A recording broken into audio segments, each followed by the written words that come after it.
तो जैसा कि हमने डेफिनेशन देखी पार्टनरशिप की डेफिनेशन के अनुसार यहाँ उनके कैरेक्टर से फीचर्स हम निकाल सकते हैं। तो फीचर्स क्या है पार्टनरशिप की? सबसे पहले हमने देखा था कि पार्टनरशिप में लोग इकट्ठे होते हैं बिजनेस चलाने के लिए, तो उनके बीच में एक एग्रीमेंट होता है। तो दोस्तों ये रिटर्न एग्रीमेंट भी हो सकता है या ओरल एग्रीमेंट भी हो सकता है, किसी भी तरीका का एग्रीमेंट हो सकता है यहाँ पे। लेकिन मैं आपको बता देता हूँ कि रिटर्न एग्रीमेंट यदि किया जाता है तो वो बेस्ट होता है, क्योंकि बिजनेस में जो लिखी हुई चीजें होती हैं वो ज्यादा एविडेंस के काम में आ सकती हैं। तो सबसे पहला पॉइंट है म्यूचुअल एग्रीमेंट। सेकंड पॉइंट आपको सेकंड फीचर्स में सेकंड फीचर दिख रहा है 2 और मोर पर्सन। कितने लोग होते हैं पार्टनरशिप में? तो मैं आपको बताना चाहूंगा मिनिमम 2 और मैक्सिमम 100 होते हैं। लेकिन पार्टनरशिप एक्ट के अकॉर्डिंग नहीं, इंडियन कंपनीज एक्ट के अकॉर्डिंग पार्टनरशिप में मैक्सिमम 100 मेंबर हो सकते हैं। Unlimited liabilities. अब मैं आपको बताना चाहूंगा तीसरे फीचर के बारे में। अनलिमिटेड लायबिलिटी का मतलब होता है हिंदी में असीमित दायित्व। जैसे पार्टनर जो होते हैं उनकी लायबिलिटी कैसी होती हैं? अनलिमिटेड होती हैं। अनलिमिटेड लायबिलिटी का मतलब होता है जैसे किसी पार्टनर ने 1 लाख रुपए इन्वेस्ट किए, 1 लाख रुपीज जब इन्वेस्ट किए तो जरूरी नहीं कि उस 1 लाख का ही लॉस होगा, उससे ज्यादा का भी लॉस हो सकता है। तो अनलिमिटेड लायबिलिटी का मतलब होता है उसके लॉस की कंडीशन ज्यादा होती है, इसलिए पार्टनर्स को शेयर होल्डर जो होते हैं उनके कंपैरिजन में ज्यादा रिस्क मानी जाती है। Legal business. पार्टनरशिप के विषय में आपको बताना चाहूंगा कि business should be legal. Business legal होना चाहिए, मतलब कानूनी दायरे में होना चाहिए। इलीगल यदि कोई आप एक्टिविटी कर रहे हो, इकोनॉमिक एक्टिविटी कर रहे हो, तो उसे हम बिजनेस की कैटेगरी में नहीं ला सकते हैं। ऑपरेशन ऑफ बिजनेस कौन चलाएगा? तो यहाँ पे आपको दिख रहा है कैरीड ऑन बाय ऑल और any of them acting for all. It means या तो सब चला सकते हैं या उनमें से चुने हुए पार्टनर भी इसको चला सकते हैं।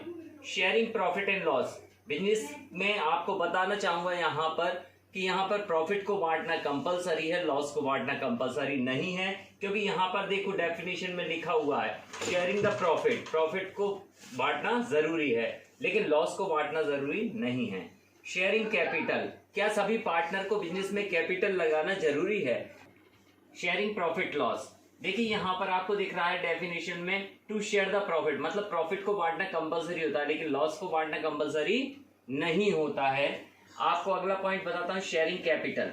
क्या बिजनेस में सभी पार्टनर को कैपिटल इन्वेस्ट करना जरूरी है? तो इसका आंसर है नहीं। कभी कभी पार्टनर उनकी योग्यता के अनुसार, उनकी जो कैपेबिलिटी होती है उसके अकॉर्डिंग बिना कैपिटल के भी पार्टनर बनाए जा सकते हैं। Competent to contact. इसका मतलब होता है कॉन्टैक्ट करने की क्षमता। पार्टनर किसे बनाया जाएगा? कौन पार्टनर बन सकता है? कॉम्पिटेंट टू कॉन्टैक्ट का मतलब है जिसमें अनुबंध करने की क्षमता होती है, जिसमें कॉन्ट्रैक्ट करने की क्षमता होती है, वही व्यक्ति पार्टनर बन सकता है। तो यहाँ पर आपको मैं बताना चाहूंगा इधर आकर यहाँ पे कौन पार्टनर नहीं बन सकता, पहले ये बता रहा हूं। माइनर, ल्यूनेटिक और इंसॉल्वेंट, 3 लोग पार्टनर नहीं बन सकते हैं।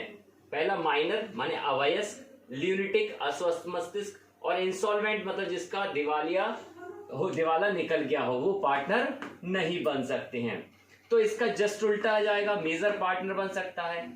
ठीक है, ल्यूनेटिक की जगह हम दूसरा देखें जो हेल्दी माइंड है, जिसमें सोचने समझने की क्षमता, वो पार्टनर बन सकता है। इंसॉल्वेंट जो नहीं है वह व्यक्ति पार्टनर बन सकता है। तो it means minor, lunatic, insolvent को छोड़कर हर व्यक्ति पार्टनर बन सकता है कॉम्पिटेंट टू कॉन्टैक्ट में, आपको ये लिखना है। लेकिन यहाँ पर एक इंपॉर्टेंट बात मैं आपको बताना चाहूंगा कि जो माइनर है वह प्रॉफिट्स के लिए पार्टनर बनाया जा सकता है। तो अब आपके मन में कंफ्यूजन हो गया होगा। अभी हम कह रहे थे कि कॉम्पिटेंट टू कॉन्टैक्ट पॉइंट के अकॉर्डिंग क्या माइनर पार्टनर नहीं बन सकता? अभी मैंने बताया था माइनर, ल्यूनेटिक, इंसॉल्वेंट। लेकिन अब वहीं मैं कह रहा हूं कि पार्टनर बन सकता है लेकिन ओनली फॉर प्रॉफिट्स, केवल लाभों के लिए पार्टनर माइनर बनाया जा सकता है। इट मींस यदि आप माइनर को पार्टनर बनाना चाहते तो बना सकते हैं, लेकिन वो बिजनेस के किसी लॉस को नहीं लेगा, यानी वो प्रॉफिट के लिए ही पार्टनर बनाया जा सकता है। इसीलिए लगभग पार्टनरशिप फर्म माइनर को पार्टनर नहीं बनाती हैं। Individual can become partner, last point है हमारा। इंडिविजुअल कैन बिकम पार्टनर का मतलब है केवल इंडिविजुअल ही पार्टनर बनाया जा सकता है, यानी केवल व्यक्ति ही साझेदार या पार्टनर बनाया जा सकता है। It means any institution, any firm, any association of the person can not become partner. यानी कोई इंस्टीट्यूशन, लोगों का समूह ये पार्टनर नहीं बनाए जा सकते। तो एक बार और हम पूरे पॉइंट्स पे, इसके फीचर्स पे हम निगाह डालें। म्यूचुअल एग्रीमेंट, पार्टनरशिप में एग्रीमेंट होना जरूरी है। ये रिटर्न हो सकता है या ओरल हो सकता है, लेकिन बेस्ट रिटर्न माना गया है। ठीक है। 2 और मोर पर्सन, पार्टनरशिप में मिनिमम 2 पर्सन होते हैं और मैक्सिमम 100 होते हैं, लेकिन कंपनीज एक्ट के अकॉर्डिंग होते हैं। थर्ड, अनलिमिटेड लाइबिलिटी, पार्टनर्स जो होते हैं उनकी लाइबिलिटीज, उनकी जिम्मेदारियां अनलिमिटेड होती हैं। लीगल बिजनेस, पार्टनरशिप में जो बिजनेस होता है शुड बी लीगल, लीगल होना चाहिए। ऑपरेशन ऑफ बिजनेस का मतलब है कौन बिजनेस को चलाएगा। कैरीड ऑन बाय ऑल, या तो सब चलाएंगे या उनमें से चुने हुए पार्टनर चलाएंगे। आगे आ गया sharing profit and loss. Sharing profit loss का मतलब है कि प्रॉफिट को बांटना जरूरी है लेकिन लॉस को बांटना जरूरी नहीं है। नेक्स्ट पॉइंट है शेयरिंग कैपिटल।